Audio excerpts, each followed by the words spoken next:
ہمسائے کے معنی ہیں پڑوسی کے۔ پڑوسی تین طرح کے ہوتے ہیں۔ نمبر ایک، جس کا ایک حق ہو، دوسرا وہ جس کے دو حق ہوں، اور تیسرا وہ جس کے تین حق ہوں۔ آئیے ہم اس کو تفصیل سے دیکھتے ہیں۔ جس کا ایک حق ہے وہ غیر مسلم ہمسایہ ہے، اس کو پڑوس کا بھی حق حاصل ہے، اور دو حق والا پڑوسی مسلمان ہمسایہ ہے، اس کو ایک حق اسلام کا ہے اور دوسرے پڑوسی کا۔ اب آخر میں تین حق والا پڑوسی وہ مسلمان رشتہ دار ہے جو پڑوس میں رہتا ہے، اس کو رشتے کا بھی حق حاصل ہے، اور پڑوسی کا بھی، اور اسلام کا بھی۔ اب مسلمان کا فرض ہے کہ تینوں قسم کے پڑوسیوں سے ہم اچھا سلوک کریں، یعنی محبت، مہربانی، مدد اور ادب و احترام کے ساتھ ان کے ساتھ پیش آئیں۔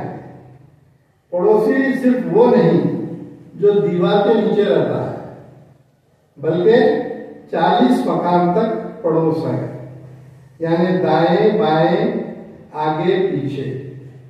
اگر آپ پڑوسی کو کوئی تکلیف نہیں پہنچاتے ہیں تو اس کا یہ مطلب نہیں کہ آپ اچھے پڑوسی ہیں یا اس سے ہمدردی رکھتے ہیں، بلکہ فضیلت اس میں ہے کہ اس کی خاطر ہم کچھ تکلیف اٹھائیں اور جہاں تک ہو سکے اس کو ہم نفع پہنچانے کی کوشش کریں۔ حضور کا ارشاد ہے کہ خدا کی قسم مومن نہیں، خدا کی قسم مومن نہیں، خدا کی قسم مومن نہیں وہ جس کا پڑوسی اس کی شرارتوں سے محفوظ نہ ہو، وہ شخص قطعی مومن نہیں ہو سکتا یا کہلانے کے قابل نہیں۔ جو اپنا پیٹ بھر لے اور اس کا پڑوسی بھوکا رہے۔ مزید کہتے ہیں حضور صلی اللہ علیہ وسلم کی نصیحت ہے کہ جب تم گوشت پکاؤ تو شوربہ زیادہ کرو اور تھوڑا سا سالن اپنے پڑوسی کے یہاں بھیج دو۔ پھر مزید انہوں نے فرمایا، جس طرح رشتہ داروں کا ترکے میں حق ہوتا ہے، پڑوسیوں کا بھی ترکے میں حق مقرر کر دیا جائے گا۔ مطلب یہ نہیں کہ رشتہ دار اور پڑوسی میں کم سے کم یہ فرق تو باقی رہا کہ رشتہ دار کو ترکے میں حصہ ملتا ہے اور پڑوسی کو نہیں ملتا۔ حضور کے زمانے میں جب صحابی روزگار کی تلاش میں لمبے سفر جانا ہوتا تو گھر میں یہ سخت تاکید فرماتے کہ میرے واپس آنے تک پڑوسیوں کا خاص خیال رکھا جائے۔ ایسے تھے اللہ والے جو پڑوس کے فرض کو اصل فرض سے بھی زیادہ ناگزیر سمجھتے۔ یاد رکھو، یہ تمہارا فرض ہے، پڑوسی کی عزت کرو۔ جب تمہارا ان سے آمنا سامنا ہو جائے تو پہلے تم سلام کرو، خیریت پوچھو اور ادب و تہذیب سے گفتگو کرو۔ پڑوسی کی خوشی اور غمی میں شرکت کرو، بیمار ہو جائے تو اس کی مزاج پرسی کرو، ان کے کاموں میں ہاتھ بٹاؤ، پڑوسی کے بچوں کو اپنا سمجھو اور ان کی تعلیم و تربیت کا خیال رکھو۔ قرض مانگے تو قرض دو، پڑوسی کے تحفے کو کبھی حقیر مت سمجھو، اگر وہ بکری کا خود ہی کیوں نہ ہو، اس کی قدر کرو۔ یہ تمہارے اخلاق و کردار کی ضمانت ہے۔ بلا ضرورت ان کے گھروں میں مت جھانکو، چھپ کر ان کی باتیں نہ سنو۔ اگر تم نیا مکان بناؤ تو پڑوسی کا خیال رکھے تاکہ اس کے مکان کی روشنی اور ہوا نہ رکے۔ ایک دوسرے کا خیال کرے، اس کو پڑوسی کہتے ہیں۔ اسلام کی تعلیمات میں ہمیں یہ سب نصیحتیں ملتی ہیں۔ حضرت عبداللہ بن عمر رضی اللہ تعالیٰ عنہ کے یہاں ایک روز بکری ذبح کی گئی.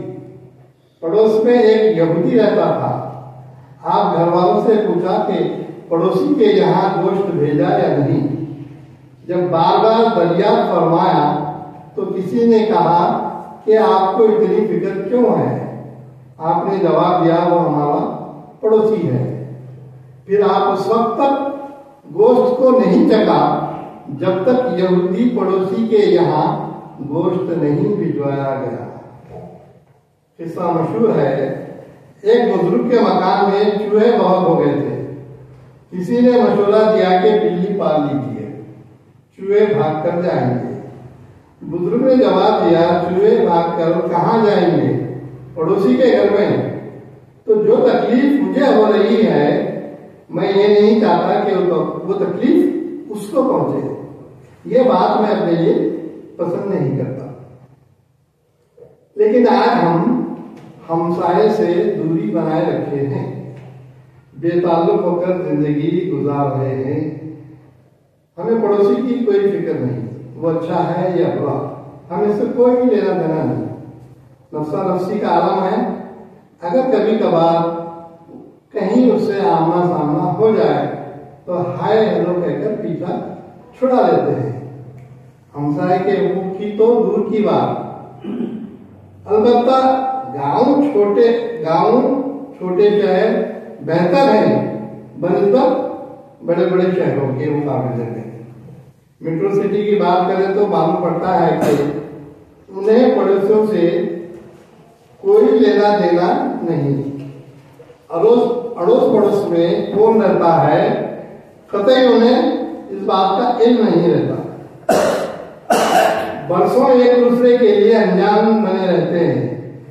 اکثر فلیٹ کی زندگی میں جو لوگ رہتے ہیں پارکنگ کے لیے جھگڑا ہوتا ہے. بعض دفعے تو نوبت قتل و خون تک پہنچ جاتی ہے. چھوٹی چھوٹی باتوں پر جھگڑے ہوتے ہیں.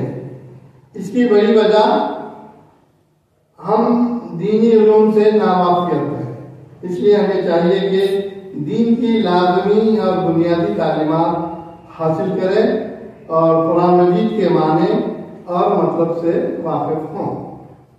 یہ بات اپنی جگہ صحت مند ہے کہ اڑوس پڑوس میں اچھے برے دونوں طرح کے لوگ رہتے ہیں. اس کا یہ مطلب نہیں کہ ہم ڈر و خوف سے اپنی جگہ تبدیل کر دیں. ایک صاحب نے کرائے کے مکان میں رہتے تھے. محلے اور پڑوسی والوں کی شرارتوں سے تنگ آ کر انہوں نے محلہ بدل دیا.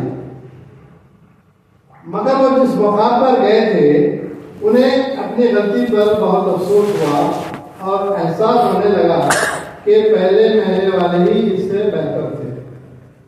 اگر ہم اس طرح کی سوچ رکھیں گے تو پھر پڑوسی کے حقوق کیسے ادا کریں گے؟ اس کی بڑی وجہ شاید ہماری خودغرض زندگی کی علامت کو ظاہر کرتا ہے.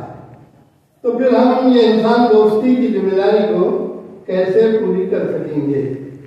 اس لیے ہم کو پختہ عزائم کو لے کر آگے بڑھنا ہوگا.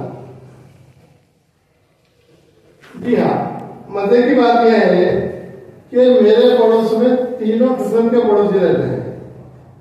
پہلا پڑوسی ایک حق والا غیر مسلم. دوسرا پڑوسی مسلمان جس پہ میرے اپنے کرایہ دار آتے ہیں. ان سے میرے اچھے روابط ہیں، ہم ایک دوسرے کا خیال کرتے ہیں. اب رہا سوال پڑوسی نمبر 3 کا. یہ پڑوسی ہمارے لیے بڑے خطرناک ہوتے ہیں. وہ ہمارے ساتھ نہیں چلتے بلکہ ان کو ہم ساتھ لے کر چلنا پڑتا ہے. بہت سارے معاملوں میں کاموں میں ہمیں قربانی دینی پڑتی ہے کیونکہ یہ ہمارے اپنے رشتے دار ہوتے ہیں اور ان کو ہم پر الزام ہوتا ہے اور ہم ان پر زبردستی نہیں کر سکتے. رشتے ٹوٹ جانے کا ڈر رہتا ہے. بات اچھی ہو یا بری ہم کو ہی اپنی بات مان لینی پڑتی ہے.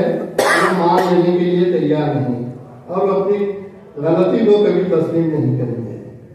شاید اسی لیے اللہ تعالیٰ نے انہیں 3 حق دیا ہے. اس لیے ہم مجبور ہیں اور ہمیں ہی صلح کرنا پڑتا ہے. ورنہ اگر ہم بھی اپنے فیصلے پر